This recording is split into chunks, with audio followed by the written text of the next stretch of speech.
Żvelat li l-ex Chief of Staff ta' Muscat, Keith Schembri, kien preżenti għall-ewwel laqgħa mal-VGH dwar privatizzazzjoni tal-isptarijiet.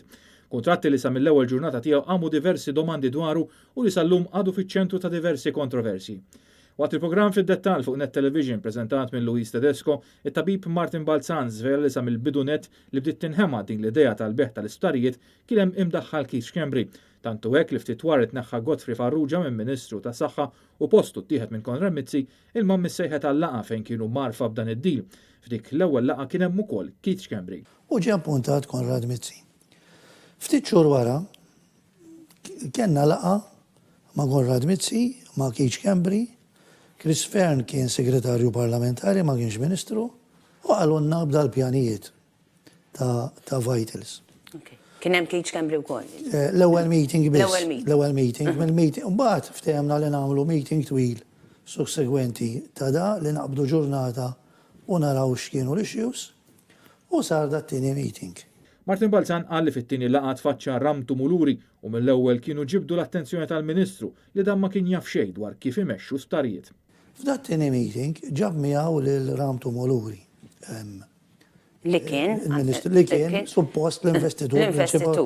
Jew ħanejdu hekk il-frontman. U jiena wara 10 minuti tlabt il-Ministru Mizzi qedlu Ministru importanti jgħidlek xi ħaġa fil-privat. U ħareġ, għatlu isma' tlu dar raġel m'għandux idea ta' sptarijiet. Dar raġel m'għandux idea ta' sptar. Derli fil-kuxjenza I must come clean u ma qalli xejn. Il-deputat Stephen Spiteri li wkoll ħasem f'dan il-programm sostna li jissanna konferma li Vitals kienu bi struttura finanzjarja mingħajr ebda esperjenza fil-qasam tas-saħħa. Din il-kumpanija ma kellha l-ebda saħħa finanzjarja u minn dak li wedu li ser jagħmlu m'għamlu assolutament xejn. Kif jidher ċar mill-filmati esklusivi li żvela il-ħamis dan l-istazzjon tat-telqa li hemm f'St. Luke's. Sitwazzjoni fejn l-stewards mhux talli ma ħolqux jobs, talli qed imorru jitolbu 4 miljuni għal pagi tal-ħaddiema privati tagħhom għax dawn m'għandhomx biex iħallsuhom. Saħħa l-gvern qed iħallas lit-tobba nurses, paramediċi li qegħdin fuq il-payroll tiegħu f'daw it-tliet sptarijiet u stewards ma jħallas xejn. Issa qed nitolbu wkoll biex iħallsu tajjeb ukoll qed biex iħallsu l-ħaddiema privati ta' kumpaniji privata li l-gvern qed jippumpjala l-miljuni mit-taxxi tagħna lkoll biex ta' parsi tmexxi daw it-tliet sptarijiet. Minkejja dan minflok li l-gvern ħassar il-kuntratt ħalla lil Vitals ibjaw kollox lil Stewart li issa qed jitolbu 4 miljun euro mingħand il-gvern biex iħallsu l-ħaddiema tagħhom.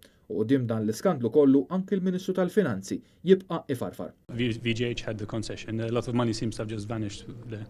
We have the Auditor General even themselves looking if there was anything irregular. Il-waqt li l-gvern qed jibqa' ċas quddiem din l-oxxenità, il-kap tal-Partit Nazzjonalista Adrian Delija fetaħ kawża l-qorti fejn qed jibqa' jissielet biex l-isptarijiet jirritornaw lura għand in-nies.